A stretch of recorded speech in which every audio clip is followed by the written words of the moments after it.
بسم اللہ الرحمن الرحیم۔ السلام علیکم میرے بھائیوں، بہنوں اور دوستوں، بزرگوں اور چھوٹے بھائیوں۔ میں نے آپ کو قصہ سنا ہے صالح علیہ السلام کا اور اس موج ذاتی اونٹنی کا جو بغیر ماں باپ کے اور 10 سال کی حاملہ، پیشانی سیاہ سفید رنگ، بڑے بڑے نرم بال پہاڑ سے نکل آئی۔ اور پھر یہاں ایک جگہ اللہ تعالیٰ فرماتے ہیں، ہم ایک اونٹنی جو ان کے واسطے آزمائش اور امتحان ہے بھیج رہے ہیں، کیونکہ وہ اونٹنی ایسی حالت میں تھی کہ سب جانور اس سے ڈرتے کہ جس جنگل میں وہ چرتی تھی دوسرا جانور وہاں قدم نہیں رکھ سکتا تھا۔ جس تالاب یا کنویں اور ندی پر وہ جاتی سارا پانی پی لیتی تھی، اور جس چراہ گاہ جانور چھپائی اور ہمیشہ کھانا گھاس واس کرتے چراہ گاہ بولتے ہیں، اور جس چراہ گاہ میں وہ چرتی وہاں گھاس کا نام و نشان نہ رہتا تھا۔ اور شام کے وقت جب وہ واپس لوٹتی تھی تو شہر کے سب لوگ آ کر اپنے اپنے برتن دودھ سے بھر لیتے اور تمام شہر والوں کو اس کا دودھ کفایت کرتا تھا۔ سبحان اللہ جی، دیکھیں وہ کھاتی تھی تو اللہ ان پر اس کا احسان ہے کہ وہ اللہ کا معجزہ تھا، اور اللہ اسے شام کو دودھ دیتی تھی، اور اتنا دودھ دیتی تھی کہ پورے شہر کے لوگ اپنے برتن بھر لیتے تھے۔ ماشاء اللہ، سبحان اللہ۔ جب کوئی مدت اسی طرح گزر گئی، یعنی کتنا عرصہ گزر گیا اسی طرح، تو جانوروں والے لوگ اس کے چرنے پھرنے سے تنگ آ گئے، یعنی جن لوگوں نے مویشی رکھے ہوئے تھے وہ تنگ آ گئے۔ اس لیے حضرت صالح علیہ السلام نے اس کے چرنے اور پانی پینے کی باری مقرر کر دی۔ اس اقرار پر کوئی میعاد گزر گئی، یعنی باری مقرر دی کہ فلاں دن یہ کھائے گی وہ پیے گی، اور فلاں دن آپ کے جانور پیندے پئیں گے، جانور مویشی پئیں گے، کھائیں پیئیں گے۔ اس سے ایک مقرر حد تک مقرر ہوگی۔ ایک دن اونٹنی پانی پیتی اور چرتی چگتی، دوسرے دن اس کو صالح علیہ السلام باندھ دیتے، لیکن شہر والے لوگ جو جانوروں کو شوق رکھتے تھے ان پر یہ بات مشکل گزرتی تھی۔ دل میں یہ خیال تاکہ کسی ہیلا سے یہ اونٹنی یہاں سے دور ہو جائے تاکہ ہمارے جانور فراغت سے چرے چگیں، لیکن عہد کو توڑنے اور قول و اقرار کے خلاف ہونے سے ڈرتے بھی تھے۔ ان کے دیوان ایک نوجوان اس قدر اس قوم سے سالف، ماں باپ کو عزت دینے والا، زبان دراز ظاہر ہوا۔ وہ ایک فحاشہ عورت، ایک جسم فروش عورت پر عاشق ہوا جس کا عشیرہ نام تھا۔ اس عورت کا نام تھا عشیرہ۔ خوبصورت تھی، خوش اسلوب تھی، لطیفہ گو تھی اور نزاکت میں بہت مشہور تھی۔ اور اس عورت کے 8 آدمی اور بھی تھے جو گھر میں شراب نوشی اور اس کی لونڈیوں سے بدکاری کرتے تھے، اور یہ اس کا عاشق قدار بھی تھا۔ ایک دن قدار نے اس عورت سے کہا کہ کب تک یہ آشنائی چوری چھپے رہے گی؟ کھلا مجھ سے نکاح کرو کہ عمر بھر ہنسی خوشی ہم مل کر گزاریں۔ اس بدکار عورت نے کہا، اگر تیرا اس بات کا خیال ہے تو ایک فرمائش میری ہے، اگر اس کو بجا لائے تو میں اپنے مال و متاع اور لونڈیوں کے ساتھ تیری فرما بردار ہو جاؤں گی۔ اور وہ فرمائش یہ ہے کہ اس اونٹنی کو جس نے مجھ کو اور تمام شہر والوں کو رنج اور بلا میں ڈالا ہے اور تمام جانوروں کو بھوک پیاس کے عذاب میں گرفتار کر رکھا ہے، کسی طرح ہو اس اونٹنی کو مار ڈال اور اس کی کونچی ہوتی ہیں، ان کو پاؤں کے پیچھے ہوتی ہیں، پیروں کے، یہ سب آدمی کھڑا ہوتا ہے، اکثر فلموں میں دیکھوں گا وہ پیچھے کہتے ہیں اس کی کونچیں کاٹ دو، اس کی کونچیں کاٹ دے بندہ کھڑا نہیں ہو سکتا، اور اس کی کونچیں کاٹ کے ہم سب اس بلا سے، اس کی کونچیں کاٹ دے اور ہم سب اس بلا سے نجات پائیں۔ اس عورت کے اور لوگوں سے زیادہ جانور تھے، اس کی زیادہ کوشش تھی کہ یہ اونٹنی دور ہو جائے، اور اسی طرح ایک دوسری مالدار عورت نے اپنی بیٹی کو لالچ دے کر ایک نوجوان مستخ کو اونٹنی کے قتل پر آمادہ کیا۔ غرض یہ ہے کہ اس قدار نابکار اور مسترح، یعنی کہ وہ ایک قدار نابکار اور دوسرا مستخ نے اس ادنا اور حسین کام پر آمادہ کیا، ایسے بڑے گناہ کرنے کے لیے قرار کر لیا، اور اس اونٹنی کے قتل کی تدبیر میں کوشاں ہوئے، اپنے یاروں اور آشناؤں کو بھی اس کام میں اپنا رفیق بنایا۔ پھر ایک دن ایک تنگ گلی میں جو اس اونٹنی کے آنے جانے کا راستہ تھا، گات میں بیٹھے اور اپنے یادوں کو بھی بٹھایا۔ جس وقت وہ اونٹنی چراگاہ سے واپس لوٹی تو مسدہ بن سعد جو اس عورت کا چچا زاد بھائی تھا، وہ فاشا عورت کا، اور وہ بھی اس عورت سے بدکاری کرتا تھا، اس نے سب سے پہلے اس اونٹنی کی پیشانی پر تیر مارا۔ پھر دوسرے 7 آدمی تلواریں لے کر کھینچ کر غل مچاتے ہوئے اونٹنی تک پہنچے، لیکن وہ اونٹنی باوجود زخمی ہونے کسی کو اپنے پاس نہ آنے دیتی تھی، جس سے حملہ کرتی سب کو بھگا دیتی۔ آخر قدار ملعون نے اس کے پیچھے سے پہنچ کر تلوار سے اس کی کونچوں میں ماری۔ پھر وہ اونٹنی زمین پر گر پڑی۔ زمین پر گرتے ہی اس کے یار پہنچ گئے اور تلواروں سے اس کو پرزے پرزے کر دیا، جیسا کہ پروردگار عالم جل جلالہ ارشاد فرماتے ہیں، جھٹلایا سمود نے اپنی سرکشی سے جب اٹھ کھڑا ہوا ان میں بدبخت یعنی قدار، یعنی اللہ نے بھی اس کے نام سے پکارا، اللہ نے اسے اس سے پہلے صالح علیہ السلام نے کہہ دیا تھا کہ یہ معجزہ کی اونٹنی ہے، اس کی عزت سے رکھو گے، برے خیال سے نہ چھیڑو، جیسا کہ فرمان ہے۔ پس کہہ دیا تھا ان کو اللہ کے رسول نے کہ یہ اللہ کی طرف سے معجزے کی اونٹنی ہے، اس کو چھوڑ دو کہ وہ خدا کی زمین پہ چرتی رہے۔ پس جھٹلایا پیغمبر کو، پس اونٹنی کی کونچیں کاٹی، پس الٹ مارا ان پر زمانے کو، ان کے پروردگار نے ان کے گناہ کے سبب پس برابر کر دیا ان کو، اور انہیں ڈرتا پروردگار کے انجام کار سے، ان کو ڈراتا رہا پروردگار۔ سورہ شمس ہے یہ، اور سورہ قمر میں ارشاد ہے، اس بات کو سن کر سب شہر والے خوش ہو گئے اور اس کا گوشت سب شہر والے تقسیم کر کے اپنے گھروں کو لے گئے۔ پیچھے جب اس اونٹنی کا بچہ آیا تو وہ اپنی ماں کی حالت دیکھ کر بھاگا، اس پہاڑ پر جا چلا جہاں سے اونٹنی پیدا ہوئی تھی۔ وہ واپس اسی پہاڑ پر جا، اس بچے کو پتا تھا کہ ہم یہاں سے نکلے ہیں۔ یہ خبر حضرت صالح علیہ السلام کو پہنچی، یہ خبر حضرت صالح علیہ السلام کو پہنچی تو افسوس کرتے ہوئے باہر نکلے اور شہر والوں کو فرمایا کہ تم نے خدا کے عذاب کو اپنے واسطے منگوایا ہے، اب بھی بچاؤ کی ایک صورت ہے کہ میرے ساتھ چلو اور اونٹنی کے بچے کو اپنے شہر میں واپس لاؤ اور اس کو خوش رکھو تاکہ تم کو پروردگار عالم عذاب سے بچائے۔ قدار نابکار اور دوسرے کافروں نے اس بات کو نہ مانا اور اس کی حقیقت کو بھی نہ جانا۔ پھر حضرت صالح علیہ السلام ماں اور مسلمانوں کے یعنی دوسرے مسلمانوں کے ساتھ اونٹنی کے بچے کو لانے کے لیے پہاڑ پر گئے۔ جب اونٹنی کے بچے حضرت صالح کو دیکھا تو 3 دفعہ آواز نکالی تو وہ پتھر پھٹ گیا جس سے اونٹنی نکلی تھی، یہ پہاڑ کا منہ کھل گیا تو وہ بچہ اس پتھر کے اندر گھس گیا۔ پھر حضرت صالح علیہ السلام نے افسوس کرتے ہوئے واپس آئے، لوگوں سے آ کر کہا کہ تم نے اپنے لیے خرابی اپنے ہاتھوں سے پیدا کی ہے۔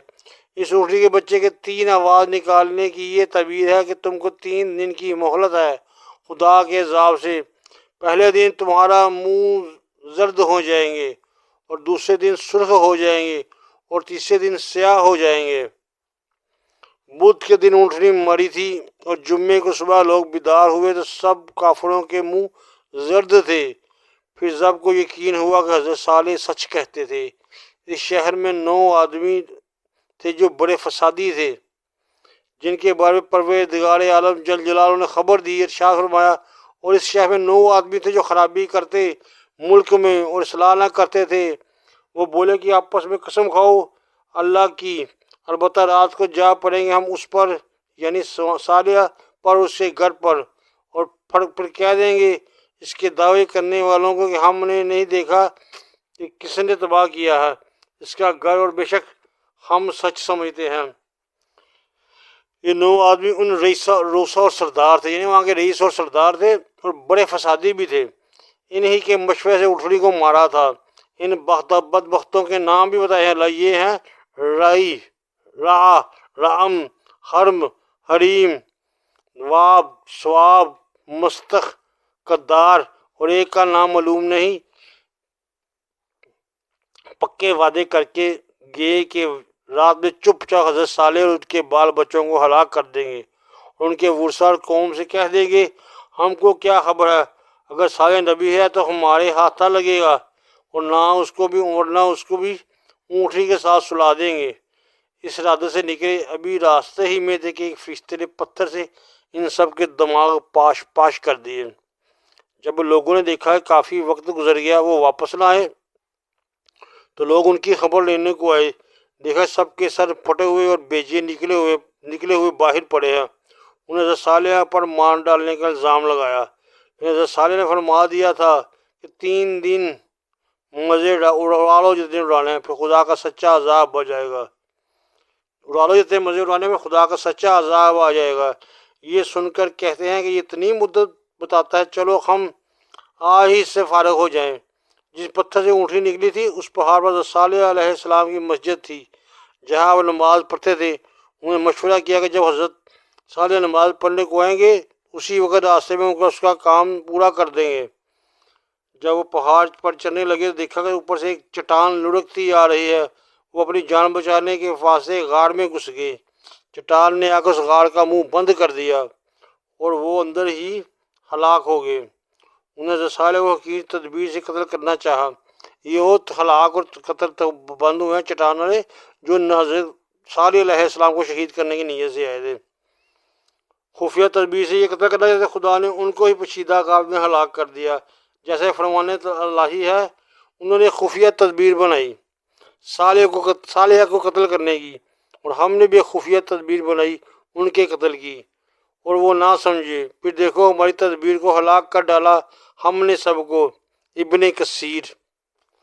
کدار اور اس کے 8 سب سے پہلے خسر الدنیا والآخراتی، خاسر دنیا والآخرہ، دونوں جہاں کے خسارے میں آ گئے۔ کدار اور اس کے جو ساتھی تھے انہیں دونوں جہاں میں گھاٹا ہی پڑ گیا، نہ اس دنیا میں کامیاب ہوئے نہ آخرت میں۔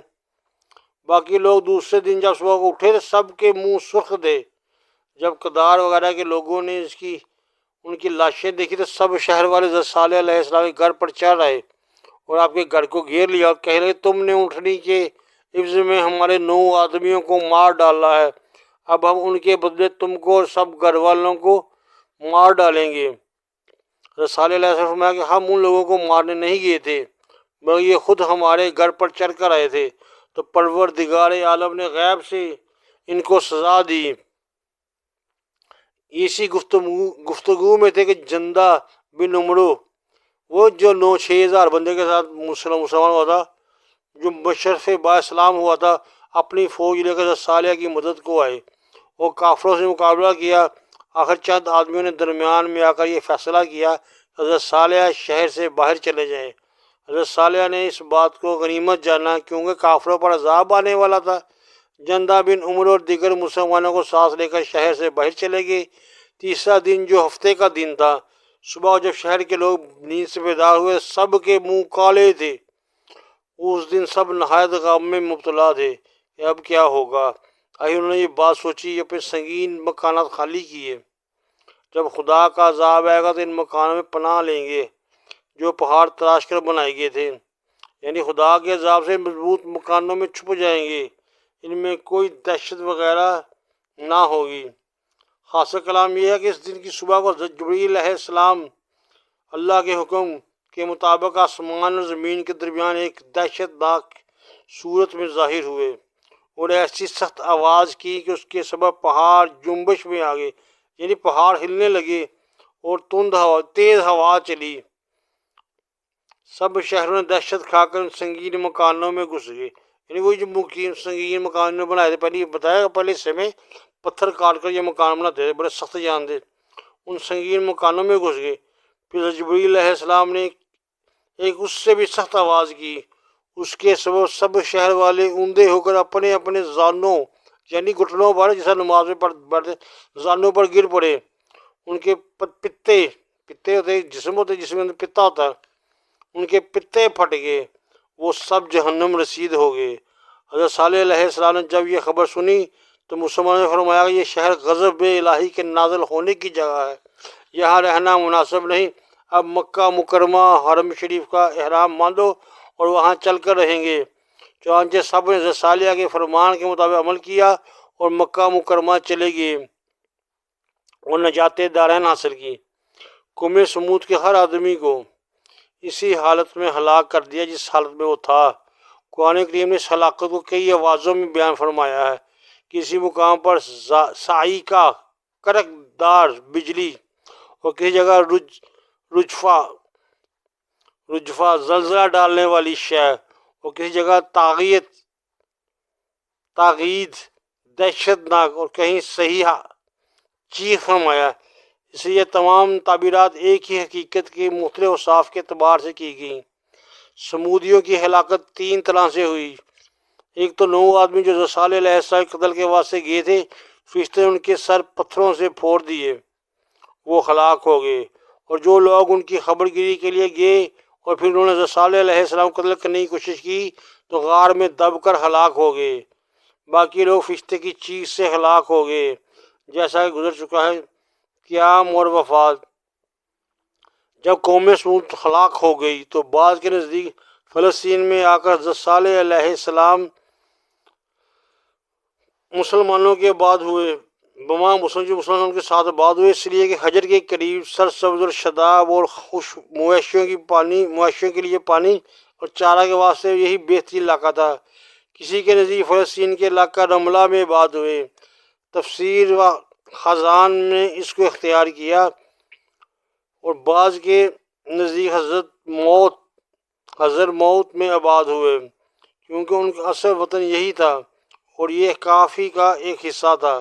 اور وہاں حضرت صالح کے بارے میں مشہور ہے کہ یہ حضرت صالح علیہ السلام کی قبر ہے، اور بعض کے نزدیک وہی آباد ہوئے جہاں رہتے تھے، اور بعض کے نزدیک قوم سمود کی ہلاکت کے بعد مکہ مکرمہ چلے گئے اور وہیں مقیم ہوئے، اور وہیں پہ آپ کا انتقال ہوا، اور آپ کی قبر مبارک کعبہ کے غربی جانب حرم شریف میں ہے۔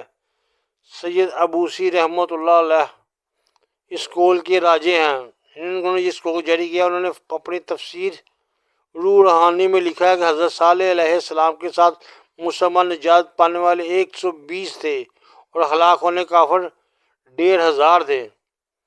حدیث شریف جو مسند امام احمد وغیرہ معتبر کتابوں میں پائی جاتی ہے کہ حضرت صلی اللہ علیہ وآلہ وسلم نے بارہا حضرت علی رضی اللہ عنہ نے فرمایا، کچھ تم کو معلوم ہے کہ سب سے زیادہ بدبخت پہلی امتوں کا اور اس امت کا کون ہے؟ سب سے زیادہ بدبخت پہلی تھی امتوں کا اور اس امت کا کون ہے؟ حضرت نے عرض کیا، مجھے معلوم نہیں۔ پھر حضرت صلی اللہ علیہ وآلہ وسلم نے فرمایا، اگلی تھی امتوں کا، یعنی جو امتیں پہلے گزرے ان کا ایک سرخ رنگ سمود کی قوم سے تھا، یعنی قرآن کا دار بن سالف کا، اس نے حق تعالیٰ کی اونٹنی کی کونچیں کاٹیں، اور اس امت کا بدبخت وہ آدمی ہے جو تیرے سر پر تلوار مارے گا۔ یعنی کہ جو پہلا بدبخت تھا وہ قدار تھا، اور آج اس امت کا، یعنی ہماری امت کا، نبی اور امت کا جو بدبخت آدمی ہے وہ حضرت علی کے سر پر تلوار مارے گا، اور تیری داڑھی اس خون سے رنگین ہوگی اور اس تلوار سے تو شہید ہوگا۔ تفسیر فتح العزیز۔ سرور کائنات صلی اللہ علیہ وسلم فرمان ہے کہ غزوہ تبوک کے موقع پر جب آپ صلی اللہ علیہ وسلم کا گزر حجر پر ہوا تو صحابہ نے سمود کے کنویں سے پانی بھر لیا اور آٹا گوندھ کر روٹیاں تیار کرنے لگے۔ جب آپ صلی اللہ علیہ وسلم کو معلوم ہوا تو پانی گرا دیے اور ہانڈیاں الٹ دیں اور آٹا بیکار کر دینے کا حکم دیا، اور ارشاد فرمایا کہ یہ وہ بستی ہے جس پر خدا کا عذاب نازل ہوا تھا، یہاں نہ قیام کرو اور نہ یہاں کی اشیاء سے فائدہ اٹھاؤ، ایسا نہ ہو کہ تم بھی کہیں کسی بلا میں مبتلا ہو جاؤ، یعنی کسی مصیبت میں پھنس جاؤ۔ پھر ایک روایت میں کہ تم اس حجر کی بستیوں میں خدا سے ڈرتے ہوئے اور عجز و زاری کرتے ہوئے روتے ہوئے داخل ہوا کرو، ورنہ داخل ہی نہ ہوا کرو، کہیں ایسا نہ ہو کہ تم بھی اپنی غفلت کی وجہ سے خدا کے عذاب میں مبتلا ہو جاؤ۔ قصاص القرآن۔ حدیث شریف میں آتا ہے کہ سمود کا ایک آدمی بھی نہیں بچا مگر ایک آدمی جس کا ابو رعال نام تھا، وہ کسی کام کے واسطے مکہ مکرمہ گیا ہوا تھا۔ جب تک حرم شریف میں تھا اس وقت عذاب الہی سے محفوظ رہا۔ جب مکہ مکرمہ سے روانہ ہوا طائف کی طرف چلا تو اس عذاب میں گرفتار ہوا جس میں پوری قوم اس کی گرفتار ہوئی تھی، وہیں ہلاک ہو گیا۔ حضرت صلی اللہ علیہ وآلہ وسلم طائف کی مہم پر جاتے وقت جب اس کی قبر کے پاس پہنچے تو اس کی قبر کو لوگ سنگسار کرتے تھے، جو کوئی اس راستے پر جاتا پتھر مارتا۔ تو سرور کائنات صلی اللہ علیہ وسلم صحابہ کا فرمایا، جانتے ہو یہ کس کی قبر ہے؟ عرض کیا، اللہ اور اس کے رسول خوب جانتے ہیں۔ تب آپ صلی اللہ علیہ وسلم نے فرمایا، یہ سمود کا مفصل قصہ بیان فرمایا کہ میری سچائی کی نشانی یہ ہے کہ اس کے پاس ایک سونے کی چھڑی تھی، وہ بھی اس کے ساتھ دفن ہے۔ جب صحابہ کرام نے یہ بات سب دوڑ کر گئے، قبر کو تلواروں سے کھود کھود کر سونے کی چھڑی نکال لی، اور واقعی نبی پاک صلی اللہ علیہ وسلم جو فرمایا سچ فرمایا۔ ربنا و تقبل دعا، یوں یہ قصہ تمام ہوا۔ انشاءاللہ یہ جاری ہے۔ دوستوں، بندے کے چینل کو لائک اور سبسکرائب بھی کر دیا کریں تاکہ آپ کو نبیوں کے قصے، اللہ کے پیغام عظیم کے قصے سناتا رہوں۔ شکریہ۔